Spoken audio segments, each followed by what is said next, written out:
3 number का रस है अपने वीर रस। 2 रस पढ़ ले, तीसरा है वीर रस। वीर रस किस स्थायी भाव का कारक होता है? उत्साह का। तो इसी से याद रखेंगे अपन कि विभाव अनुभाव और संचारी भावों के संयोग से, विभाव अनुभाव और संचारी भावों के संयोग से परिपुष्ट उत्साह नामक स्थायी भाव वीर रस कहलाता है। भाई स्थायी भाव को कोई ना कोई तो परिपुष्ट करता है ना, तो कौन करते हैं? विभाव करते हैं, जगाते हैं। अनुभाव फिर आगे आता है संचारी भाव, इन्हीं से तो परिपुष्ट होकर फिर रस दशा तक पहुंचता है। तो विभाव अनुभाव और संचारी भावों के संयोग से परिपुष्ट उत्साह नामक स्थायी भाव भी वीर रस कहलाता है। ठीक है, अब इसके 4 भेद होते हैं। कितने भेद होते हैं इसके? 4 भेद होते हैं। दानवीर, धर्मवीर, दयावीर और युद्धवीर। दानवीर, धर्मवीर, दयावीर और युद्धवीर। अब दानवीर क्या होता है?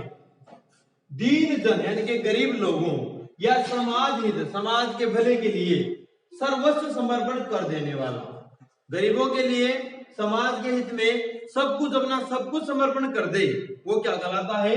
दानवीर कहलाता है। यानी कि ऐसी रचना जहां पर आपको लग रहा हो कि समाज के हित में या दीन गरीबों के हित में सब कुछ समर्पण कर दिया हो किसी ने, तो वहां पर आपको पता चल जाएगा वहां पर कौन सा रस है? वीर रस। ऐसा नहीं कि लड़ाई में वीर रस होता है, ये भी वीरता का काम है। 4 वेद होते हैं इसके। दानवीर, दान करने वाला भी वीर कहलाता है। ठीक है, जैसे राजा रणजीदेव ने किया था। दूसरा है धर्मवीर, कि अपने सिद्धांतों की रक्षा के लिए सर्वस्व समर्पित कर देने वाला। कुछ के सिद्धांत होते हैं, कई राजाओं के, कई ऋषियों के सिद्धांत हुआ करते थे, अब वो उसके लिए सब कुछ ही समर्पित कर दे तो कौन सा कहलाएगा? धर्मवीर। तो उसमें भी वीर रस है। आपके दिमाग में केवल एक ही चीजों की जान लड़ेगा ना, डिशुम डिशुम चाल लगी, वहां वीर रस होगा नहीं। जो हमारे अंदर उत्साह, जोश, अब इससे भी तो उत्साह आएगा ना, दूसरे लोगों से प्रेरणा मिलती है, मोटिवेट होता है आदमी, उत्साहित होता है। तो जिसे कर्म ऋषि, दधीचि, महर्षि दधीचि, मोरदस आदि।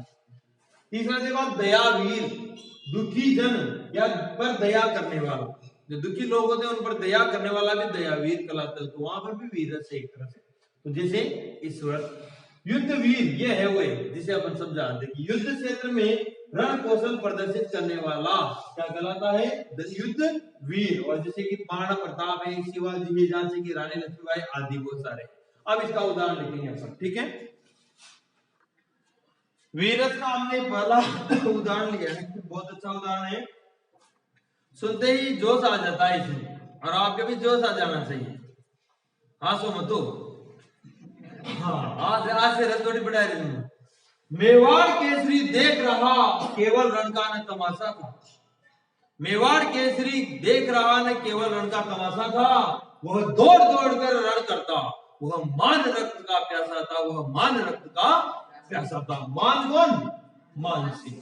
अब यहां देखिए आप जोश आ जाना चाहिए कि मेवाड़ केसरी यानी कि महाराणा प्रताप देख रहा केवल रण का न तमाशा, रण यानी कि युद्ध, कि मेवाड़ केसरी जो महाराणा प्रताप है वो केवल वहां युद्ध का तमाशा देखने के लिए नहीं गए थे, वो तमाशा नहीं देख रहे थे। वहां पर क्या कर रहे थे? वो दौड़ दौड़ कर रण करता, कि वो दौड़ दौड़ कर क्या कर रहे थे? युद्ध कर रहे थे। वह मान रक्त का प्यासा था, यानी मान सिंह के खून का प्यासा था। आज का घुटा घुटा कर जाओ, अरे मरे उमराए बचे तो मान सिंह तो था यार, घोड़ा गड्डी लगाए ना, चीर तो चढ़ गयो, मुझे हिस्ट्री पढ़ानी पड़ेगी भाई, जोश आ गया बाद में ना। तो मानसिंह को मारने के लिए वो दौड़ दौड़कर युद्ध कर रहा था।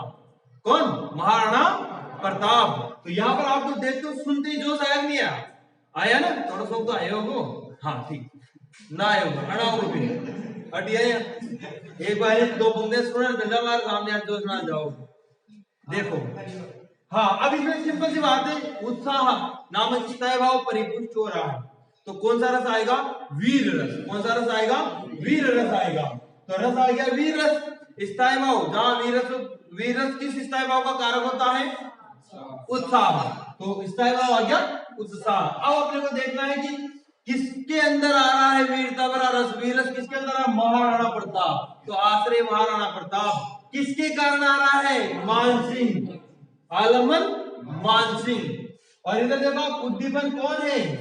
जो शत्रु की सेना है ना सामने, अकबर ने भेजी थी मानसिंह के साथ में, उसको देख देख कर गुस्सा आ रहा है। और अनुभव दौड़ दौड़ कर युद्ध करना, अनुभव यानी कि आश्रय की चेष्टाएं, यानी कि महाराणा प्रताप की चेष्टाएं जो कर रहे थे ना दौड़ दौड़ कर युद्ध, तो ये क्या कहलाएगी?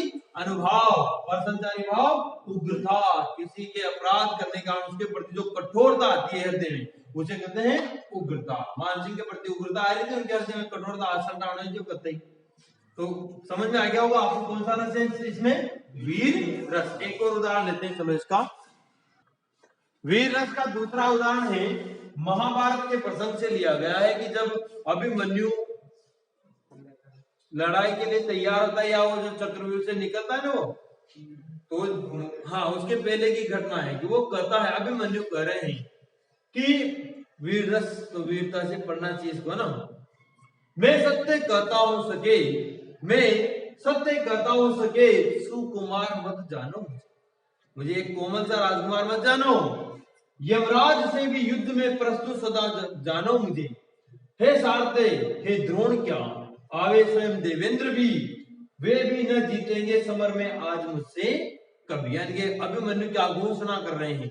वो कह रहे हैं कि मैं सत्य कहता हूं सके, कि हे मित्रों हे वीरों, मैं सत्य कहता हूं, सुकुमार मत जानो मुझे, मुझे एक कोमल कुमार मत जानो, आपके नॉर्मल सा समझ रहे हो आप।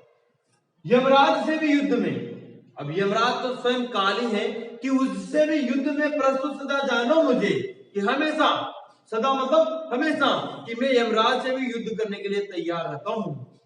हे सारथे, सारथे है यहाँ कृष्ण के लिए, कि हे कृष्ण, हे द्रोण क्या, यानी कि द्रोणाचार्य मेरे सामने क्या है, आवे स्वयं देवेंद्र भी, कि देवराज इंद्र भी स्वयं मेरे सामने आ जाए ना आज, वे भी न जीतेंगे समर में, समर में मतलब युद्ध में, कि आज तो स्वयं द्रोणाचार्य और स्वयं देवराज इंद्र भी मेरे सामने युद्ध में आ जाएंगे ना, वो भी मुझे आज जीत नहीं पाएंगे, और आज या कभी भी मुझे जीत नहीं पाएंगे। अब यहाँ देखें हम कि रस कैसे हैं, क्या क्या चीजें। रस कौन सा है? वीर रस है। इसका भाव क्या है? उत्साह है, जो आ रहा है ना। और आश्रय कौन है? अभिमन्यु, क्योंकि ये वीरता किसके अंदर, ये कथन कौन कर रहा है? अभिमन्यु खुद के लिए कर रहा है, और इसलिए आश्रय कौन है यहाँ? अभिमन्यु। आलमन कौन है जिसके कारण ये वचन बोल रहा है? सामने जो शत्रु सेना है। अब शत्रु सेना पांडवों, अभिमन्यु तो पांडवों की तरफ थे, अर्जुन के पुत्री थे, तो सामने कौन सी सेना थी? शत्रु कौरवों की सेना। और द्रोणाचार्य भी उनकी तरफ ही थे, कि द्रोण आदि कौरव पक्ष के जो वीर हैं वो क्या है यहाँ पर? आलमन, क्योंकि वही उन्हीं के तो कारण वो उत्साह जोश आ रहा है उनके अंदर। और अनुभाव, आश्रय की चेष्टाएं, तो आश्रय वहां पर लड़ तो रहा ही नहीं, केवल वचन बोल रहा है, तो अभिमन्यु का जो वचन है वो क्या है यहाँ पर? अनुभव। और संचारी भाव क्या है? गर्व, खुद के ऊपर गर्व होना, हर्ष, उत्साह होना, एक उत्सुकता, यानी कि एक दूसरे को देखकर जोश उत्पन्न होना। तो ये अपने दूसरा हो गया उदाहरण वीर रस का कंप्लीट। अब आगे अगला रस पढ़ेंगे।